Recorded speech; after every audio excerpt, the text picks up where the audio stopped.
Hello అండి, welcome to Sukanya vlogs. ఎలా ఉన్నారండి? బాగున్నారా? నేను మీ సుకన్య. ఈరోజు మన రెసిపీ వచ్చి విజయవాడ పునుగులు అనమాట. చాలామందికి ఇష్టం కదా. అవి మనం ఇంట్లో చేసుకొని ఇంటిల్లపాది చక్కగా తినేసేయచ్చు అనమాట. దానిలోకి టమాటా చట్నీ చాలా కాంబినేషన్ కదా, ఎక్కువ ఇష్టపడుతూ తింటారు. మనకి విజయవాడలో పునుగులు అనేవి చాలా ఊర్ల నుంచి వచ్చి కూడా చాలామంది ఇష్టంగా తింటూ ఉంటారనమాట. అంత బాగుంటాయి. ఇవి చూసారు కదా. అదే మనకి టమాటా పచ్చడి దీంట్లోకి చాలా బాగుంటుంది అనమాట. దానికి తోడు ఉల్లిపాయలు, ఇలా ఈ చట్నీతో ఉల్లిపాయలు నంచుకొని తింటుంటే చాలా కమ్మగా ఉంటాయి అనమాట. చాలా సింపుల్గా అయిపోతే చాలా రుచిగా ఉంటాయి. పిల్లలు కూడా చాలా ఇష్టంగా తింటారనమాట. ఉల్లిపాయలు, ఈ చట్నీ, ఈ బోండా కాంబినేషన్ చాలా బాగుంటుంది. ఫస్ట్ టైం మన ఛానల్ ఎవరైనా చూస్తున్నట్టయితే సబ్స్క్రైబ్ చేసుకొని దీని తయారీ విధానం చూసేయండి. ముందుగా మనం ఒక బౌల్ తీసుకొని 1 కప్పు పెరుగు వేసుకోండి. పుల్లటి పెరుగు తీసుకోండి, బాగుంటుంది. కొంచెం ఉప్పు, 1/2 టీ స్పూన్ దాకా ఉప్పు వేసుకోండి. అలానే మనం దోశల్లో వేసుకుంటాం కదా తినే సోడా, అది కూడా 1/2 టీ స్పూన్ వేసుకోండి. ఇప్పుడు పెరుగును బాగా కలుపుకుందాం. ఇలా ఉండలు లేకుండా ఇలా కలుపుకోండి. కొద్దిగా నీళ్ళు వేసుకోండి. ఇదంతా ఒకసారి కలుపుతాం.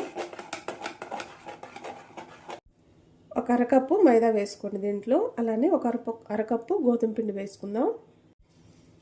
1 అరకప్పు గోధుమ పిండి కూడా వేసుకొని ఒకసారి కలుపుతాం వీటన్నిటిని.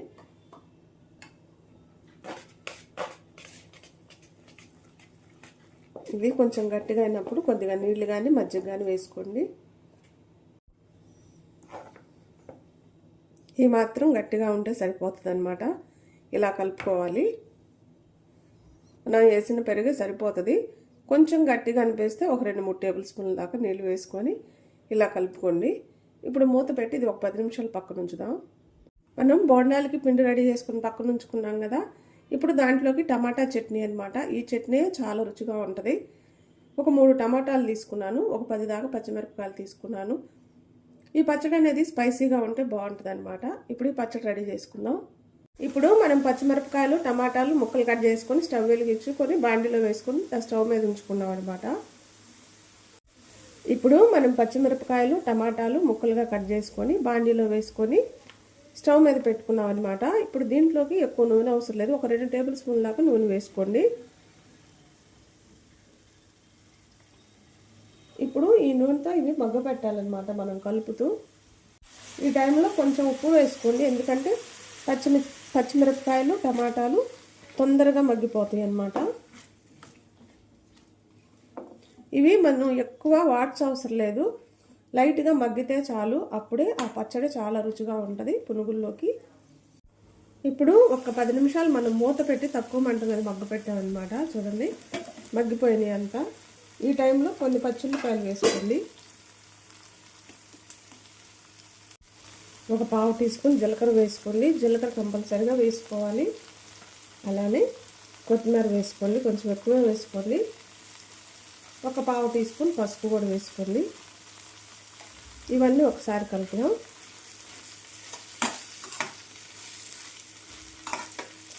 ఉల్లిపాయలు మనకు ఎక్కువ మగ్గ అవసరం లేదనమాట. ఈ పచ్చడికి, ఈ పునుగులకి కాంబినేషన్ ఇలానే ఉండాలి. 1 నిమిషం మనం ఇవన్నీ వేసి కలుపుకొని స్టవ్ కట్టేసుకొని చల్లగా అయినాక మిక్సీ పట్టుకుందాం. కొంచెం ఉప్పు వేసుకొని. చూసారు కదా, పచ్చిమిరపకాయ కొంచెం లైట్గా మగ్గింది. ఇప్పుడు స్టవ్ కట్టేసుకొని చల్లగా అయినాక కొన్ని చిన్నులపాయలు వేసుకొని మిక్సీ పట్టుకోవాలి. కొన్ని చిన్నులపాయలు వేసుకొని మనం ఇందాక కొంచెం ఉప్పు వేసాం కదా, చూసుకొని ఉప్పు కూడా మిక్సీ పట్టుకోవాలన్నమాట. మరీ మెత్తగా వద్దు, కొంచెం కచ్చాపచ్చాగా పట్టుకోవాలి. మన పచ్చడి అయితే రెడీ అయిపోయింది. చూసారు కదా, ఇలా. హోటల్లో వాళ్ళు అయితే బండ్ల మీద వాళ్ళు కొంచెం నీళ్ళు వేసి అనుకనుగ్గా చేస్తారనమాట. మీరు కావాలంటే కొంచెం నీళ్ళు వేసుకొని అలా చేసుకోవచ్చు. మనం ఇంట్లో చేసుకుంటున్నాం కాబట్టి ఇలా చేసుకుంటే చాలా బాగుంటుంది. ఇది పక్కన ఉంచుకొని ఇప్పుడు పునుగులు రెడీ చేసుకుందాం. ఇప్పుడు మనం పిండి 10 నిమిషాలు పక్కన ఉంచాం కదా, ఈ పిండిని చేత్తో బాగా కలపాలన్నమాట. మనం చేత్తో ఎంత బాగా కలపాలంటే, ఎంత ఎక్కువ కలిపితే బోండాలు అనేవి అంత బాగా వస్తాయి.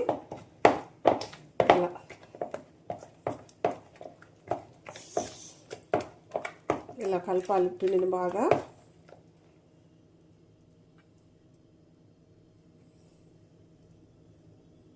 చూసారు కదా, అలా బోండాలకు వచ్చేలా చూసుకోవాలి. దీంట్లోకి కొంచెం జీలకర్ర వేసుకొని మళ్ళీ ఒకసారి కలిపి ఇంకా పునుగులు వేసుకుందాం. మీరు ఈ టైంలో కొంచెం ఉప్పు కూడా చూసుకొని కావాలంటే వేసుకోండి. మనం ఆయిల్ పెట్టుకున్నాం, ఆయిల్ కూడా వేడైంది. నూనె కొంచెం కొంచెమే వేసుకోండి, ఎక్కువ కాగిన నూనె మనం వాడకూడదు. ఎంత అవసరమో అంత వేసుకొని 2-3 వాయిల్గా వేసుకోండి. మనం చేతికి కొంచెం నీళ్లు రాసుకొని ఇట్లా చిన్న చిన్న పునుగులుగా వేసుకోవాలి.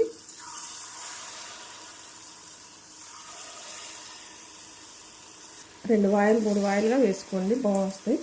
రెండు వైపులా మంచి కలర్ వచ్చేదాకా వేపుకోవాలి. చూడండి వేగిపోయి రెండు వైపులా మంచి కలర్ వచ్చేదాకా ఇలా వేపుకొని తీసేసుకోవటమే.